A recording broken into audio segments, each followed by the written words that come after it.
It's January 6, 2024. We're in the Severn Valley Railway in Kidderminster in the United Kingdom. We're about to spend 2 whole days riding 6 different steam engines along the 32-mile railroad that comprises the Severn Valley Railway.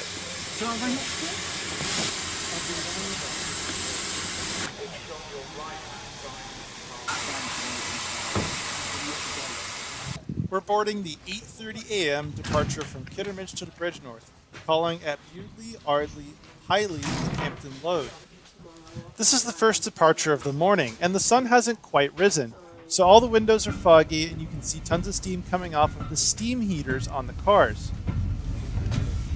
On researching my Europe trip, I found out the unfortunate news that a lot of heritage railways are closed in the wintertime, with the one exception of the Severn Valley Railway's Winter Steam Gala, which happens off-cycle from most of the shutdowns at other heritage railways, and immediately after the Winter Steam Gala, the Severn Valley Railway also shuts down. In the previous days, I had spent some time in London before taking a train up to Kidderminster, where I spent the night and woke up the next morning to ride the train.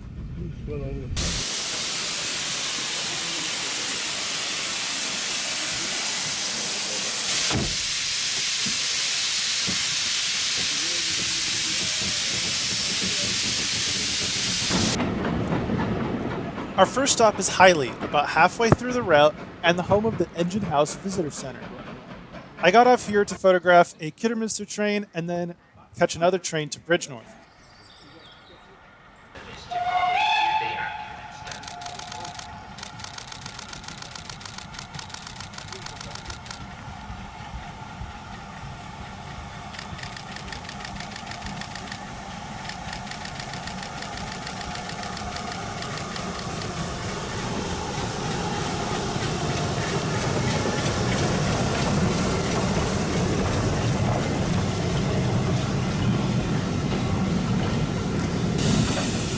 The Kidderminster train arrives on time with engine 2968 leading.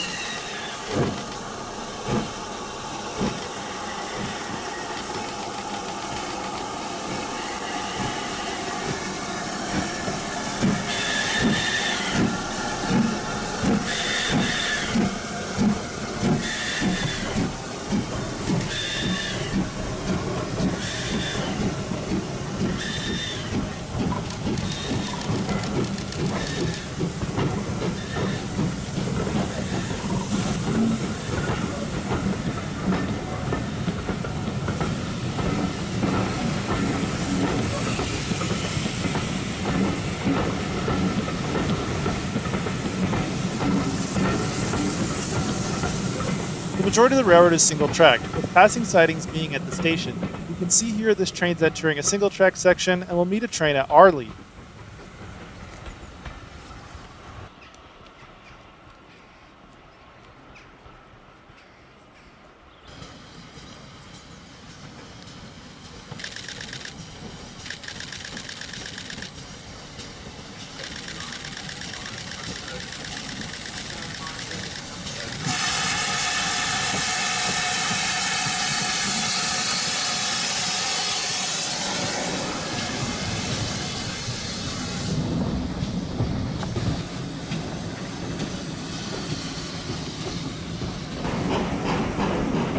About an hour later, our next train arrives, led by engine 7812, to take us to Richmond.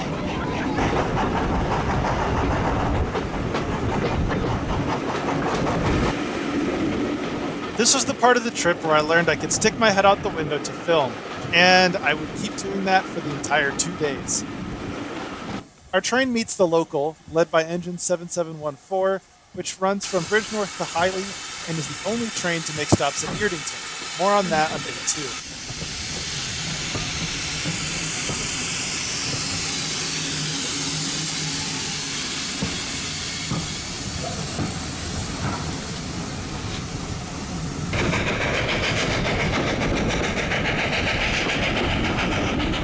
The Severn Valley Railway is about an hour east of Birmingham by train and is deep in the British countryside.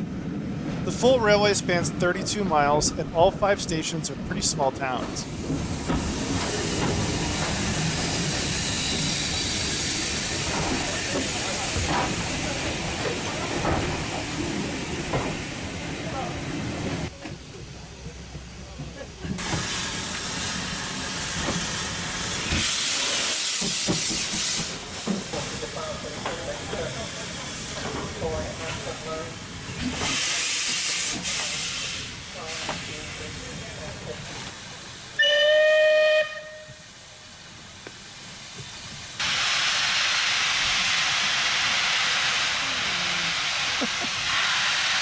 Good timing, isn't it? Keep doing that.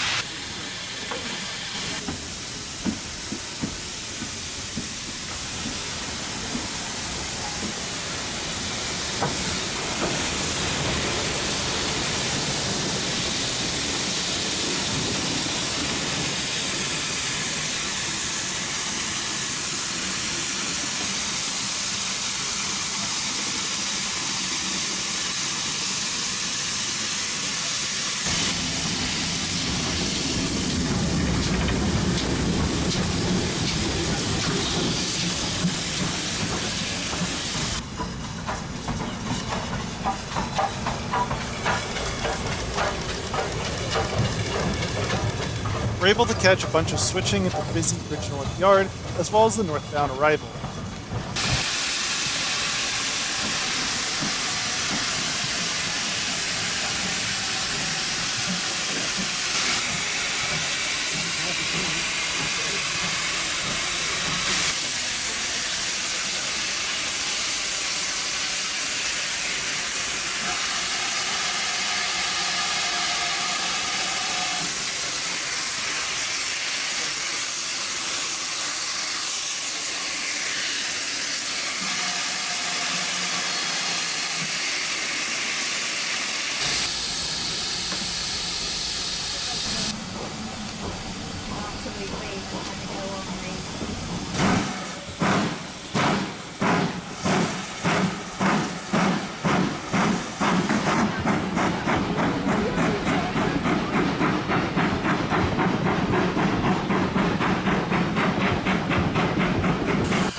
After taking the local train 7714 and filming a bunch of the switching in Bridgenorth, I stopped at the engine house and got some footage inside of some of the static displays. The visitor center tells some of the history of the Severn Valley Railway. The railway was founded in 1965 after British Railway abandoned the Severn Valley Railway branch.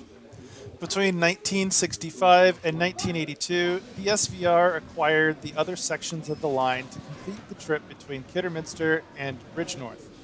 Many of the engines on display once ran on the SVR, but after their boiler certificates expired, they were no longer allowed to run.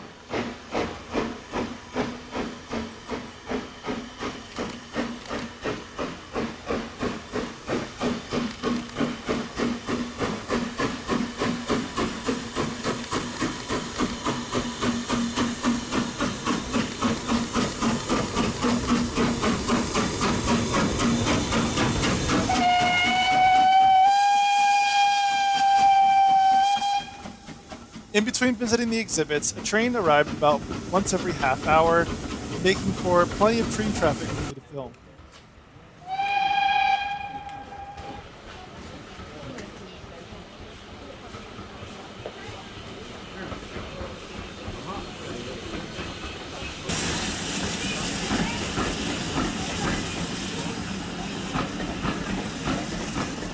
It was here at the Highley Visitor Center that I had a hilarious run-in with British food. I learned what a bap was. It's just a sandwich with bread and sausage. Nothing special. The town of Highley was completely flooded when I visited. It actually meant that the SVR was the only way in and out of the town, but somehow the pub was still running.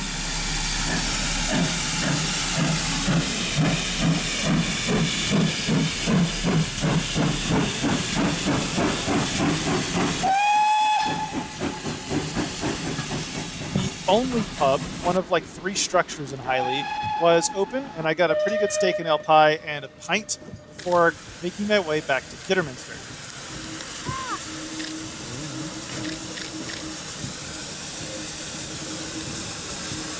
Why is it about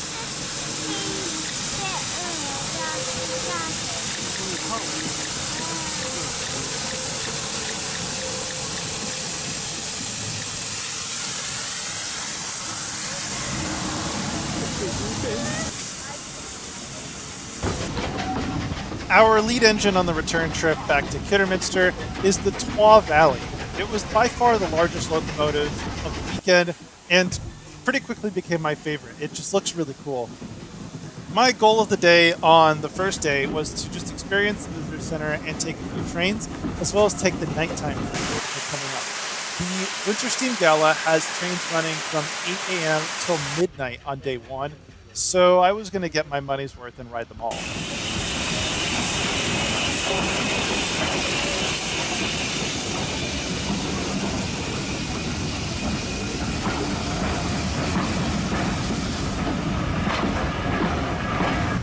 I visited Bewdley for about an hour and visited some of the shops there, and then made my way on the trip back to Kidderminster before I take the last train of the night on a full round trip between Kidderminster and Bridgenorth and back for a pint. Kidderminster is the only national rail connection with the Severn Valley Railway, as a Class 172 from West Midlands Railway waits on the siding just north of Kidderminster Station. At Bewdley, everybody got off the train, and we had about an hour to get a pint, so the line formed pretty quickly.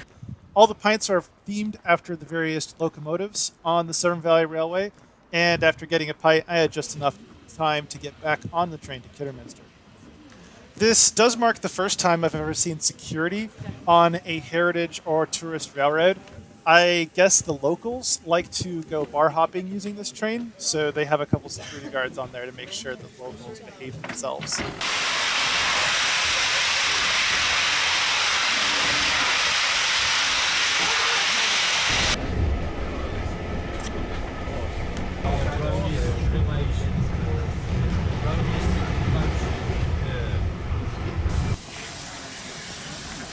And at this point, a lot of the generators in the cars had given out, so there was also no lighting. But that was fine, it kind of added to the ambiance.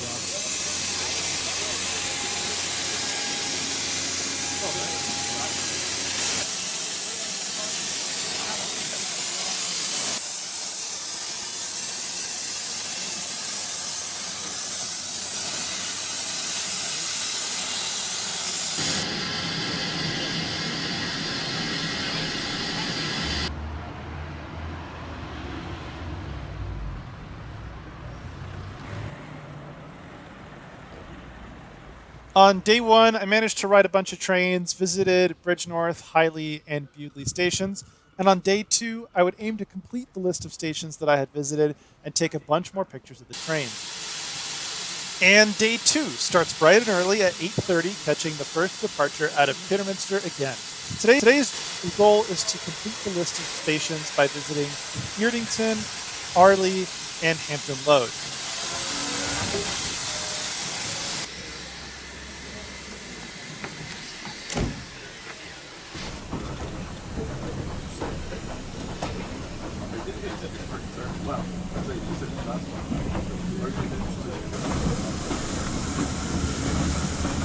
This being the Winter Steam Gala, the temperature never got above the high 40s, and at night it got into the 30s. I found it pretty comedic that even though the Severn Valley Railway advertised steam heating in the cars, by the time the trains had made their first trip, all the rail fans had opened up all the windows, which allowed all the heat which had been built up in the train cars to be dissipated. So it was pretty much cold the entire time. But that was tons of fun because the windows were open, so I got to get some great shots. The Sunday also marked the retirement of engine 43106. Engine 43106 had had its boiler certificate expired. At this point, it has to be taken out of service and refurbished, which who knows if that's actually going to happen. I was told it could take about a decade to get the boiler recertified, as well as the fact it has to be taken out of service and refurbished, which who knows if that's actually going to happen. I was told it could take about a decade to get the boiler recertified, as well as the fact that the funding hasn't been secured to do so.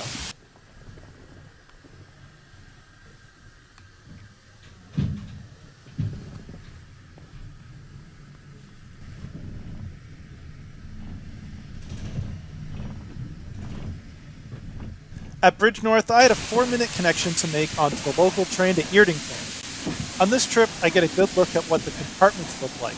They're in a bench seat, they hold about 6 to 8 people, and there's a luggage storage at the top. Windows do come down on some of the compartments. Let's talk about some of the cars that were on the Severn Valley Railway. There were a couple dining cars. Every train except for the local had a snack car on board where you could buy beer and tea and coffee and snacks. And most of the seats were either in a 4x4 configuration facing each other, or they were in these compartment style seats, which fit about 6 to 8 people and sometimes had a door where you could put the window down. The compartments were typically shared, so you'd often get people who would come sit in your compartment with you, and it was fun to talk to them. Through talking with people in the compartments, I managed to gather that I was the only American at this event, which was a lot of fun explaining some of my experiences from the US to a lot of people wondering why I was in some small town in the middle of the UK. All cars are open, including first class, and I had a Rover ticket, which means I could get on any train at any time that I wanted to.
Eardington is a great place to catch trains at speed, as it's at the top of the hill for trains headed to Bridgeport.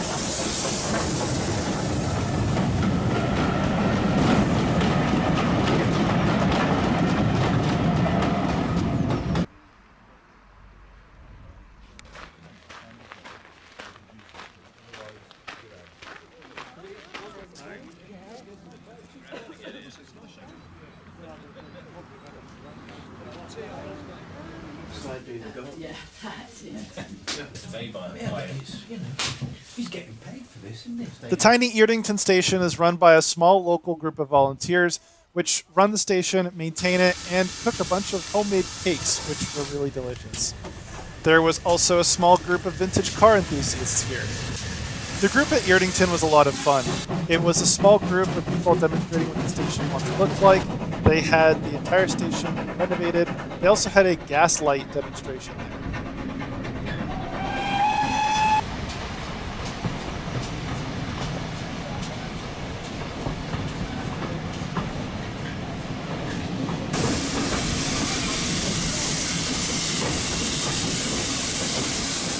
After spending my morning in Eardington, it was time to head back to catch one of the regular trains back down to Bewdley. This would be my next stop, which I hadn't explored in the daylight. There was a couple shots I was hoping to get of the trains on the viaduct that runs over the town.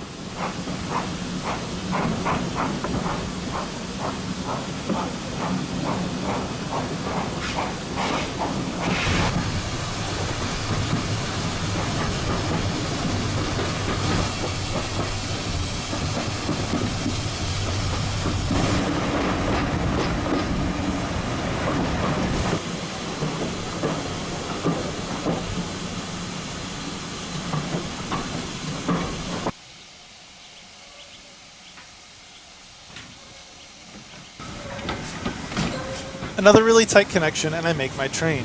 At this point, I actually decided to stop at Hampton Road, which is another station that I hadn't visited yet.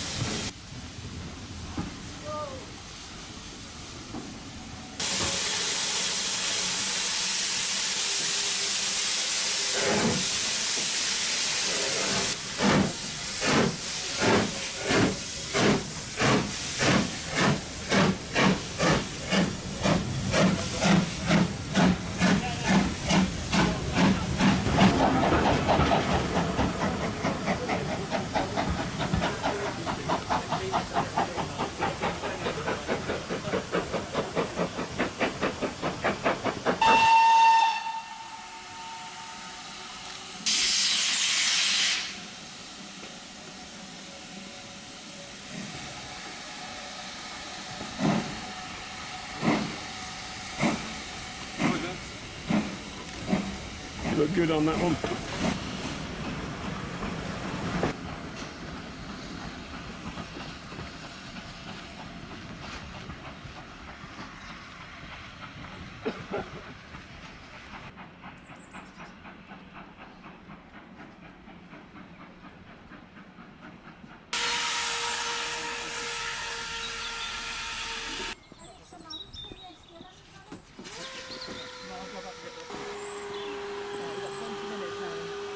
Hampton Road is a small station, which is also a passing siding. The station building itself is pretty cool and well restored, but there really isn't much anything near the station.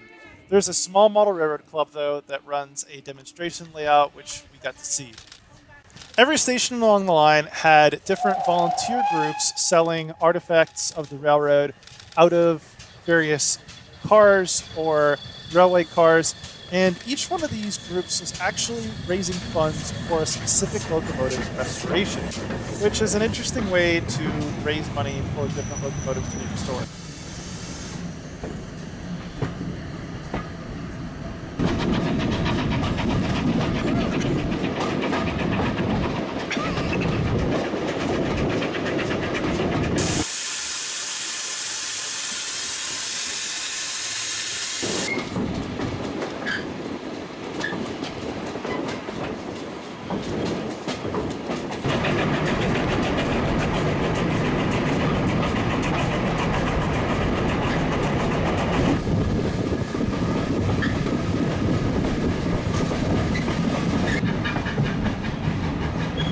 After exploring the small station of Hampton Road, we take the train south to Bewdley to get those viaduct shots. This is a good time to talk about some comparisons to U.S. heritage railways, or train museums as we call them here in the U.S. This museum definitely blows those out of the water. Really, the only thing that this compares to is chasing the big boy, and even then, this is such a relaxed environment that really chasing the big boy is pretty stressful and almost kind of dangerous with the cars. So this was a pretty awesome experience to just hop on and off the trains and get whatever shots you need by foot. So really, this doesn't compare to anything in the US. I wish we had anything similar to this. There's also no opportunity to see this many locomotives at once in the United States. Most US heritage railways have one locomotive operating at a time, with the most I've ever seen being 3 at the Durango and Silverton. I've got time and I want to get into it. Yeah. If I don't know.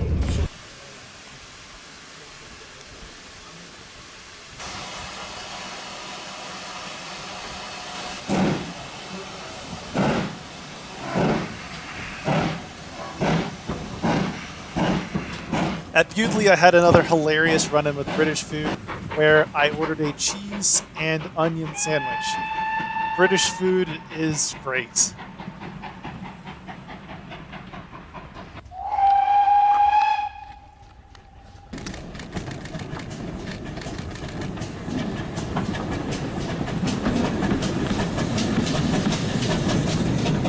Getting off the train, we're at the last station of the day, Arley. And this is a small station which serves the small town of Arley just across the river.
At Bewdley, 2 trains meet each other as we continue on the trip to Kidderminster.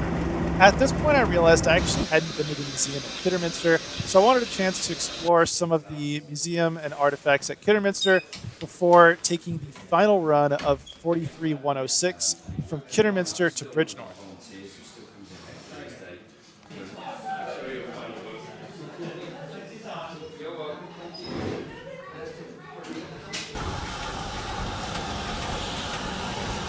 The museum at Kidderminster focuses on signals. There's a few signal box demonstrations as well as a fully working signal box just outside, and a lot of the old signaling equipment from both the SVR and other railroads.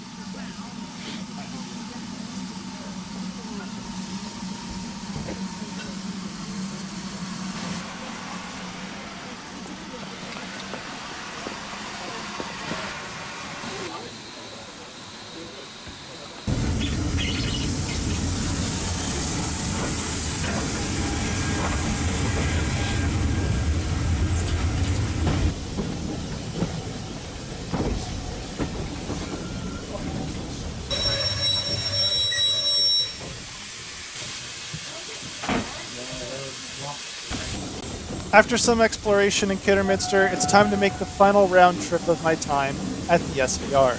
This train is the final run of engine 43106, after which it will be decommissioned temporarily while they figure out if they're going to try to get the boiler certificate.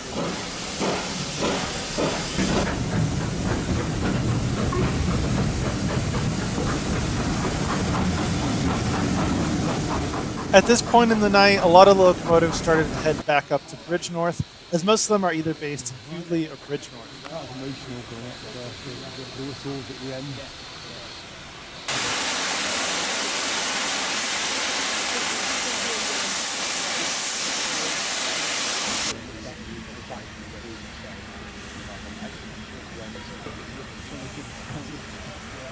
At Bridgenorth, 43106 separates and heads to the turntable, where it will be turned around and then will run around the train once again.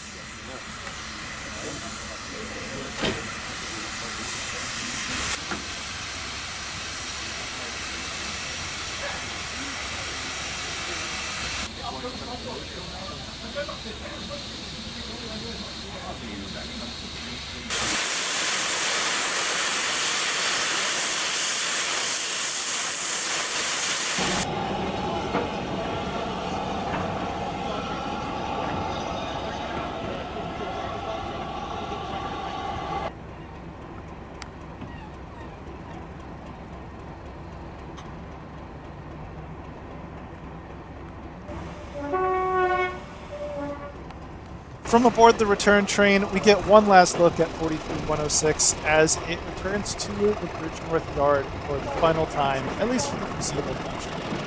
While filming the final moments of 43106, a 20-car long train was assembled to take the rolling stock back to its base in Kidderminster.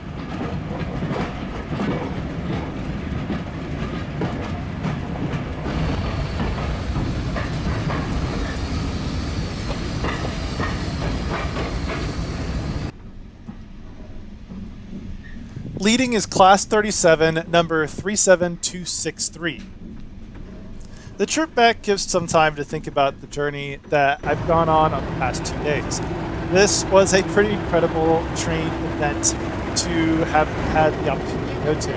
We don't have anything like this in the United States, even when compared to something like the Energies. I'm looking forward to my next UK Heritage Railway event, and looking forward to experiencing more UK steam locomotives in the future. The final train of the day arrives in Kidderminster, and that's the end of my time